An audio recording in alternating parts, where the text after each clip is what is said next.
Chapter 4 You Smell Like a Monkey. 8:05 a.m. Page 28. So what do you want for your birthday? Asked Juan. Fly jets, get a dog, answered two voices in unison. Alex looked over as Doug said the words along with him. Same as always, Doug busted him. You're totally bogus, same as always, Alex laughed. Alex was twisted around in his school bus seat, talking to his two best friends in the row behind him. Juan was tall and skinny, with big ears. This is top of 29. Big ears that stuck out like handles from his smallish head, which sat atop a neck like a giraffe's. His straight black hair was cut short, so it stood up on top in a tuft of bristles, adding to the impression he ate his meals out of a basket on a pole. Doug got the triple whammy. Glasses, braces, pimples. Anyway, kids can't fly jets, said Juan. Says who? Alex shot back. Says the whole world. I can land an FA-18 Hornet on the back of an aircraft carrier in 30-foot seas, Juan and Doug said in unison. They'd heard it 1,000 times. Newsflash, it's a video game, said Doug. Newsflash, you're still bogus, Alex replied. Douglas, turn around. Doug and Alex both snapped their heads up. Doug, because his full name was Douglas, which nobody called him except when he was in trouble, and Alex, because that was his last name. Mary Jo, the world's angriest bus driver, glared at Alex in the rearview mirror. Doug let out a sigh of relief when he realized she wasn't talking to him. Alex Douglas, turn around and sit down, she repeated. Alex felt his ears go red as he sat down and faced forward. All the other kids on the bus were, this is top of page 30, facing backwards, staring at him. Why didn't she tell them to turn around? Some birthday, he thought. The yellow bus rumbled through a tumble-down section of town, an industrial no-man's land of railroad tracks, warehouses, and empty factories, with broken windows and rusted steel roofs. The bus didn't stop here because no kids lived here. The sound of the tires changed to a high-pitched hum as the bus crossed a tall bridge that soared over a rail yard and a narrow river. Alex turned to look out the window. From the highest point of the bridge, he could see over the rooftops of Jersey City, all the way to the tall towers of the Manhattan skyline, poking up like the teeth of a comb in the distance. Alex loved that view, and he loved thinking about his dad. Somewhere out there, under the Hudson River, driving his PATH train to the World Trade Center. The bus descended the other side of the bridge. Manhattan disappeared for good. Yo, A-Dog, check it out. It was Juan behind him. Alex glanced up to see if Mary Jo was looking, but her eyes were on the traffic. The brakes, and this is top of 31, the brakes squealed as she pulled over to pick up more kids. Alex turned sideways in his seat. Juan held up his Game Boy. I broke 8 million. Dude, Alex and Juan slid palms in an elaborate high five. Up, down, side to side, then a bump-to-bump finish. Mayday, mayday, bogey's at 12, Doug interrupted under his breath. Alex turned and came face to face with the sneering mug of Calvin Butts. Calvin Butts was one of the Jordan McCreevy's two goons. All three were a grade ahead of Alex. Calvin jerked his head, and the boy in front of Alex scrambled to a different row. Calvin slammed his squat, square, heavy body into the seat and stared hard at Alex. A second kid threw himself into the seat beside Calvin, took one look at Alex, and let out a creepy laugh.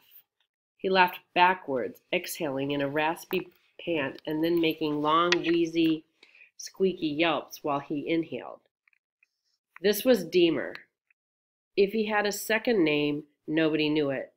Deemer never said anything. He just wore a sick, pasted-on grin all the time, like some kind of crazy clown. But they didn't worry Alex. The real trouble was coming down the aisle. Jordan McCreevy. Top of 32. Unlike Calvin and Deemer, who advertised their weirdness from 100 yards away, Jordan kept his face so empty that the emptiness alone was menacing. With Calvin and Deemer, you knew what was coming, but Jordan's meanness could sneak up on you. That made him 100 times more dangerous. As Jordan made his way to the rear of the bus, kids shrank back in their seats, hoping to be passed over this day. He worked his way steadily down the aisle, never once looking at Alex. But somehow, Alex knew Jordan was coming for him. Alex forced himself to stare out the window, knowing not to make eye contact. He didn't have to look up to sense that Jordan was there. Armpit and Cheetos. He'd know that smell anywhere. But to Alex's complete surprise, Jordan kept going right past Alex's row. Alex exhaled. He hadn't even realized he'd been holding his breath. Anyone sitting here? Jordan was right beside him. Without waiting for an answer, Jordan started to flop down on the empty seat. Alex barely managed to snatch the box of cupcakes off the seat and into his lap. Jordan pointed at the bakery box. Birthday? His voice was even, almost friendly. Top of 33. Alex nodded, but he wasn't fooled. Jordan lifted up the corner of the box and peered inside. Bake 'em yourself? My mom. My mom can't even cook toast. He made this sound like it was Alex's fault. Alex slid the cupcakes over to his right, away from Jordan, next to the bus wall. You better leave him alone. Behind him, he heard Quan gasp. No one told Jordan what to do.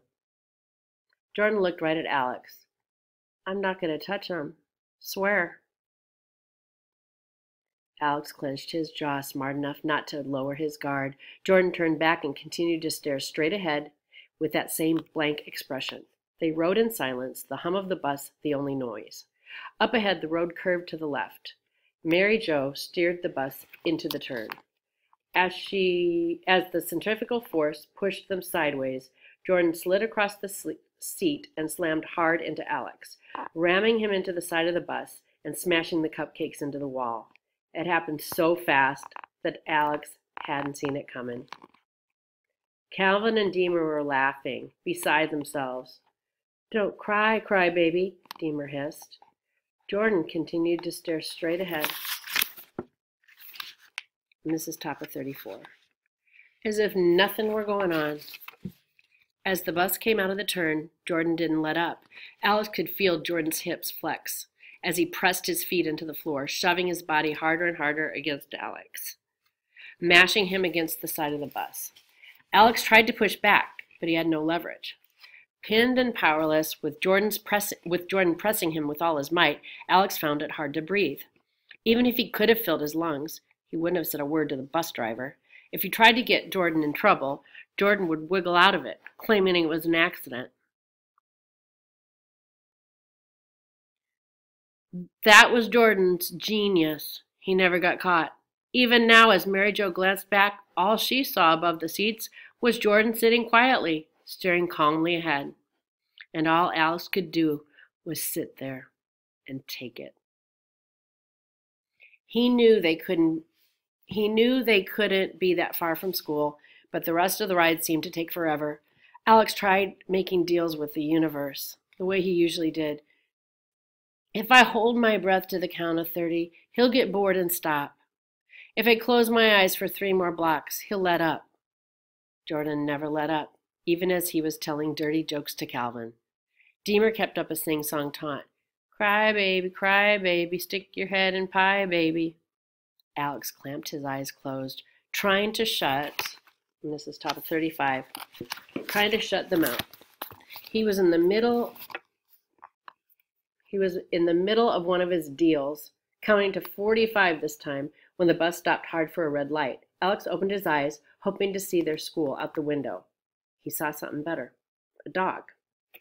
A muddy stray, nosing through a pile of trash next to an abandoned gas station. He wasn't much to look at, but the mere sight of him made Alex's heart lift. Alex had imagined getting a dog for as long as he could remember. He'd thought up 100 different names and pictured himself with every possible breed. Up to then, his dream of getting a dog had always seemed like that, a dream. But as he stared at the stray, something lit up inside him. The dog had cornered a sock and was playing a game with himself, picking it up and flinging it across the ground, only to chase it down again. He was everything Alex had ever wished for. Fun and feisty and full of mischief. Alex knew with a certainty he couldn't explain, that this dog was the one. Then the dog looked up, right at Alex. They locked eyes. The dog stared at him, head cocked to one side. Alex stared right back. "Hey, boy," Alex whispered. The dog's ears twitched. This is top of page 36. He heard me, Alex thought. The light changed and the bus started to move. Alex held the dog's gaze as the bus gained speed. And then the dog took off in hot pursuit. Alex twisted his neck around. "Go, boy," he whispered. Miraculously, the dog started to gain on them. He was only half a block back when suddenly the bus turned a corner and the dog disappeared. Alex's stomach dropped. He stared back, searching. And then the dog bolted out from an alley, right behind them. He'd found a shortcut. Alex couldn't believe how smart this dog was. The dog raced down the sidewalk after the bus. He was actually gaining on them. And then the bus zoomed across a busy intersection, 4 lanes each way, 16 lanes of traffic at rush hour, a death zone. "Stay!" Alex shouted. Jordan turned toward him sharply. Alex didn't notice. All he cared about was this. The dog stopped with one foot in the street, then pulled back into the curb and sat down, staring after the bus. "Good boy," Alex murmured under his breath, sad but relieved. Top of 37. He stared back until he couldn't see the dog anymore. The bus finally pulled to a stop in front of Alex's school. The brakes hissed as Mary Jo turned off the engine and swung open the door. Jordan stayed seated, still leaning into Alex, until the rows in front of them had emptied. At last, he eased off and yanked himself into the aisle. His eyes lingered over the crushed bakery box, cake and icing oozing out the steams. Then they flicked back to Alex. "Happy birthday," he said.